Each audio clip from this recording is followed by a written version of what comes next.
Praise the lord. పిల్లరా, ఈ యొక్క నూతన ఉదయకాల సమయంలో దేని వాక్యాన్ని చదువుకుందాం. జెఫనయా గ్రంథము 3వ అధ్యాయము 17వ వచనం. జెఫనయా చాప్టర్ 3 and verse 17.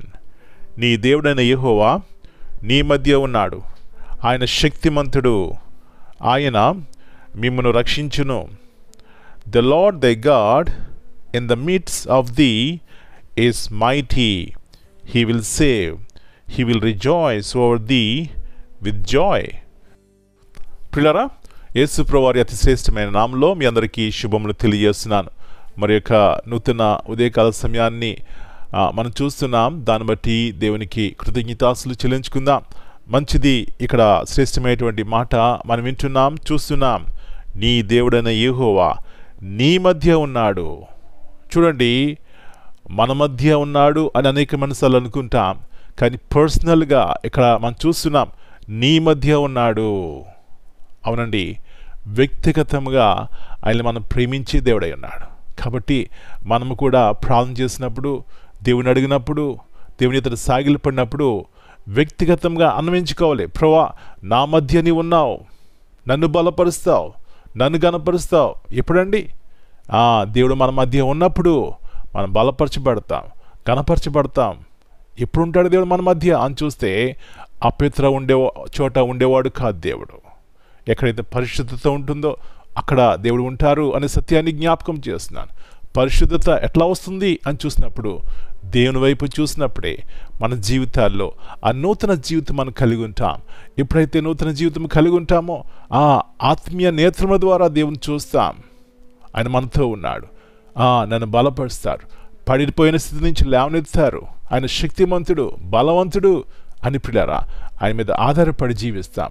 అది ఎంత కృప అండి, అది ఎంత ధన్యత అండి.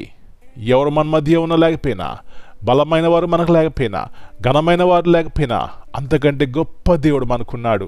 ఈ విశ్వాసం మనకున్నట్లయితే ఎప్పుడు సంతోషంగా, ఆనందంగా ప్రభువును స్తుతిస్తావు, అన్ని విషయాల్లో దేవుని గణపరుస్తావు. అవునండి, అలాంటి కృప ఇవ్వడానికే యేసు ప్రభువారు ఈ లోకంలోకి వచ్చి తన విలువైనటువంటి ప్రేమను ఆ కల్వరిలో నీ కొరకు నా కొరకు చూపెట్టారండి. ఈ సత్యాన్ని గుర్తించినట్లయితే ఆయన హృదయం అంతటితో ప్రేమించి ఆయన మీద ఆధారపడతాం. తద్వారా ఆయన మనం నడిపిస్తారు. అలాంటి కృప దేవుడు మనందరికీ దయచేయునుగాక. ప్రార్థన చేసుకుందాం. ప్రభువా, పరిశుద్ధమైన తండ్రి, మరి యొక్క నూతన ఉదయకాల సమయాన్ని బట్టి మీకు వందనాలు నాయన. మా జ్ఞాపకం చేస్తున్నారు, మీరు మా మధ్య ఉండే దేవుడవు, నా మధ్య ఉండే దేవుడవు, అంటే వ్యక్తిగతంగా నాతో ఉండే దేవుడవు. అందును బట్టి మీకు వందనాలు చెల్లిస్తున్నాం. అవును నాయన, మీరు శక్తిమంతుడవు, మీరు రక్షించేవాడు. అవును, మేము ఎక్కడికి వెళ్ళినా ప్రభువా మమ్మల్ని రక్షించేవారు ఎవరు లేకపోవచ్చు, కానీ మీ వద్దకు వస్తే మీరు చేయి పెట్టి నడిపించే దేవుడవు, చేయి పెట్టి లేవనెత్తే దేవుడవు. అంతగా మమ్మల్ని ప్రేమిస్తున్నారు ప్రభువా. అయితే ఈ గ్రహింపుతో పరిశుద్ధత కలిగి, నీతి యథార్థత ఎప్పుడైతే మా జీవితంలో ఉంటుందో, అవును మీరు మా మధ్య ఉంటారు. అలాంటి ఆత్మ ద్వారా ప్రతి ఒక్క నడిపించమని మా ప్రియుల యొక్క కుటుంబాలను దర్శించండి ప్రభువా. మా మధ్య ఉన్నారు, మా కుటుంబాల్లో మీరు ఉన్నారు అనే విశ్వాసంతో ప్రభువా భయభక్తులు కలిగి మీకు లోబడినప్పుడు అది అలాంటి ఆశీర్వాదకరమైనటువంటి జీవితము, అలాంటి కృపతో వ్యక్తిగతంగా ప్రతి కుటుంబాన్ని నింపమని మీ వాగ్దానాన్ని ప్రభువా ప్రతి ఒక్కరి జీవితం నెరవేర్చి ప్రతి భయం నుంచి, దిగుల నుంచి, వ్యాధి నుంచి, బాధల నుంచి జీవిమ్మని, అంతకంటే ముఖ్యంగా ఆత్మీయ స్వస్థత ప్రతి ఒక్కరికి దయచేయమని మనం మీ చేతికి అప్పగించుకుంటూ యేసు ప్రభువారి అతి శ్రేష్టమైన ఘనమైన నామమును బట్టి ప్రార్థన చేస్తున్నాను తండ్రి. Amen.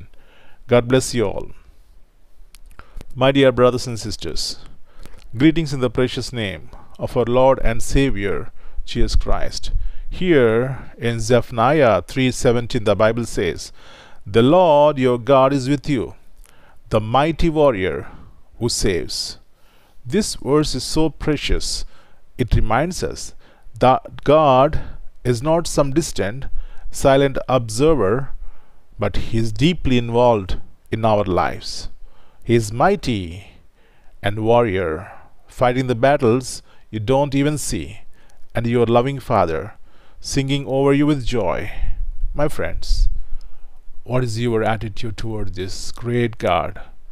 If you put your faith on this God, He will be always with us. He is not very distant, but He is near to us and lift us in all our situations. Amen.